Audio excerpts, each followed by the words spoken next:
Qu'est-ce que le réel? Est-ce le visible ou l'invisible, ou bien les deux?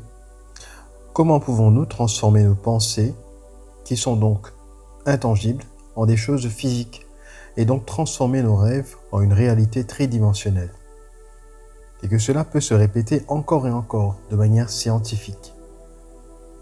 Wallace D. Wattles, dans son livre « La science de l'enrichissement », avait dit ce fameux slogan: « Il existe une matière pensante, de laquelle provient toute chose qui, dans son état originel, imprègne, pénètre et emplit les interstices de l'univers. » Voulez-vous avoir la preuve que cela est possible pour vous?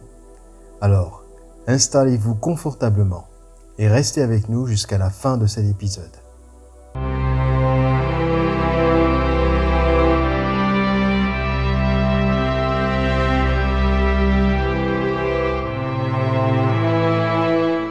Cet épisode est inspiré de la conférence de Neville Goddard nommée « Le Semeur », datée du 5 février 1965, ainsi que de mon expérience personnelle sur le fait que nos pensées peuvent en effet être transformées en une réalité tangible. La conférence de Neville Goddard est basée sur la parabole du semeur, qui nous vient des évangiles où Jésus a appris à ses disciples comment interpréter ces paraboles en utilisant l'exemple de la parabole du semeur. Cette parabole a pour thème comment transformer efficacement ses pensées en des choses que l'on souhaite voir arriver. Je connais bien cette parabole, je l'ai entendue depuis mon enfance, mais après avoir étudié la métaphysique depuis bientôt 3 ans, ma compréhension de cette parabole s'est transformée et j'espère pouvoir vous partager cette interprétation dans ce qui suit, car selon moi, il s'agit de l'élément clé qui permet de transformer et manifester nos rêves en des choses concrètes. Je vais faire référence à la Bible pour mieux illustrer les points discutés et j'espère que cela ne vous dérangera pas de suivre cet épisode jusqu'à la fin. Si vous n'êtes pas chrétien mais que vous avez quelques notions de la loi de l'attraction ou de la loi de l'Assomption, vous savez que les auteurs de la nouvelle pensée tels que Neville Goddard utilisent la Bible comme une sorte de manuel de manifestation, en considérant son contenu comme une allégorie et non pas dans un but religieux. Si vous êtes chrétien, j'espère que cet épisode vous aidera dans votre foi et dans votre compréhension de Dieu. Dans tous les cas, j'espère vraiment ne pas vous offenser par ce qui va suivre. La parabole est comme suit. Écoutez, un semeur sortit pour semer. Comme il semait, une partie de la semence tomba le long du chemin, et les oiseaux vinrent et la mangèrent. Une autre partie tomba dans un endroit pierreux, où elle n'avait pas beaucoup de terre, et leva aussitôt, parce qu'elle ne trouva pas un sol profond. Mais quand le soleil parut, elle fut brûlée et sécha, faute de racines. Une autre partie tomba parmi les épines, et les épines montèrent et l'étouffèrent, et elle ne donna point de fruit. Une autre partie tomba dans la bonne terre. Elle donna du fruit qui montait et qui croissait, et rapporta 30, 60 et 100 pour un. Puis Jésus expliqua que la semence, c'était la parole. Mais qu'est-ce que la parole?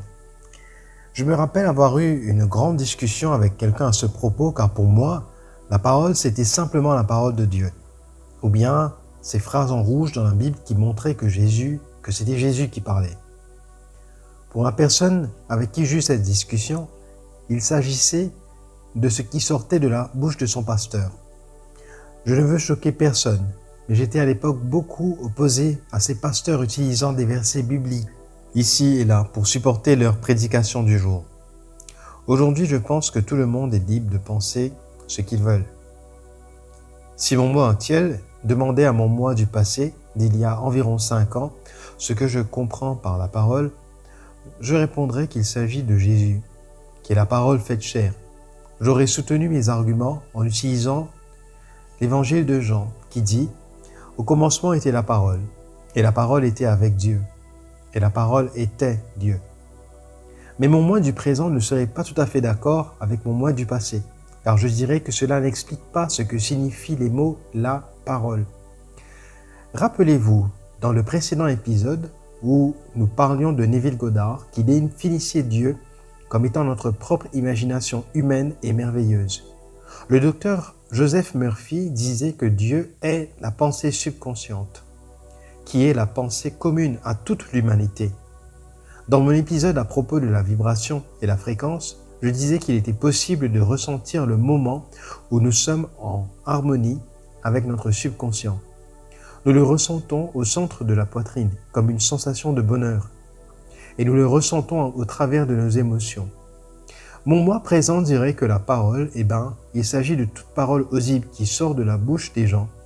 C'est cette parole qui prouve que nous sommes conscients et qui nous distingue de l'inanimé. La parole est premièrement formulée par nos pensées, puis illustrée par l'imagerie mentale au travers de notre imagination, puis externalisée dans la réalité tridimensionnelle par voie orale, donc par notre propre voix, ou bien par voie écrite. C'est bien ça, la parole, qui était avec la source créatrice, avec Dieu, lorsqu'elle n'était qu'au stade imaginaire. La parole provient de l'une ou deux parties de notre esprit. Ou oui, deux parties. Et pour expliquer ce que je veux dire, imaginez un ordinateur qui a oublié qu'il était possible de se connecter à Internet, ou bien un smartphone qui se retrouverait hors réseau. Ces appareils vont fonctionner certes, mais sont beaucoup limités. Imaginez si vous demandiez à votre GPS de calculer une destination sans qu'il puisse se connecter au web pour obtenir l'inforoute, ou bien que les cartes ne soient pas à jour. C'est tout comme la parole de l'homme. Il s'agit de la parole de notre conscient. En effet, nous sommes conscients que nous n'imaginons même pas que notre subconscient existe. Et pourtant, il s'occupe de milliers de choses, comme le battement de notre cœur, de notre digestion, de nos cellules, mais aussi de la réalité qui nous entoure. Cette parole est donc déconnectée de la pensée infinie. Et c'est elle qui éprouve la peur, en pensant que nous sommes seuls, et c'est cela qui est la vraie définition du péché, de croire qu'on est limité. Mais rappelez-vous, la parole est Dieu, et Dieu est notre propre imagination humaine si merveilleuse. Celui qui se rappelle de ce fait est celui qui se connecte à l'esprit infini, et se transforme donc en un manifesteur puissant. Vous vous dites, ok, je peux ressentir ces émotions lorsque je médite ou que je me centre sur moi-même. Mon souhait n'est pas encore visible dans ma réalité physique, alors que dois-je faire? On vous dira, c'est parce que vous n'avez pas persisté dans votre sentiment du souhait réalisé. Oui, je sais, vous avez entendu trop souvent ce genre de choses. Je vais tenter de vous expliquer ce que cela signifie vraiment, sans vous démotiver. Lorsque vous téléchargez un document du web, par exemple une archive compressée, si vous arrivez à 99%, vous n'arriverez jamais à ouvrir le document tant que vous n'êtes pas à 100%. On est bien d'accord. Heureusement, en ce qui concerne la manifestation de vos pensées, c'est un petit peu plus facile. Mais vous devez quand même dépasser les 50%. Comme disait Neville, même si une pensée est fausse, ce qui veut dire qu'elle ne s'est pas encore manifestée dans votre réalité, elle n'aura aucun choix de se manifester dans votre réalité lorsque cette pensée deviendra dominante. Donc, que vous-même et votre subconscient y croyez, et donc que vous y pensiez pratiquement nuit et jour. Toutes ces techniques de manifestation ne marchent pas d'elles-mêmes, mais elles ne sont que des outils qui sont là pour vous aider à faire que votre pensée devienne la pensée dominante de votre esprit. Imaginez que vous voulez arroser une certaine plante dans votre jardin. Cependant, votre lance est toute trouée. Et bien qu'il y a beaucoup de pression au niveau du robinet, il n'y a aucune goutte qui provient de l'autre côté de la lance, et donc vous n'arrivez pas à arroser votre plante. Après tous ces efforts physiques, vous réalisez que vous avez déjà un système d'arrosage moderne et automatique qui est capable d'arroser absolument toutes les plantes de votre jardin. Les trous de la lance correspondent à toutes les idées que vous avez en ce moment dans votre tête.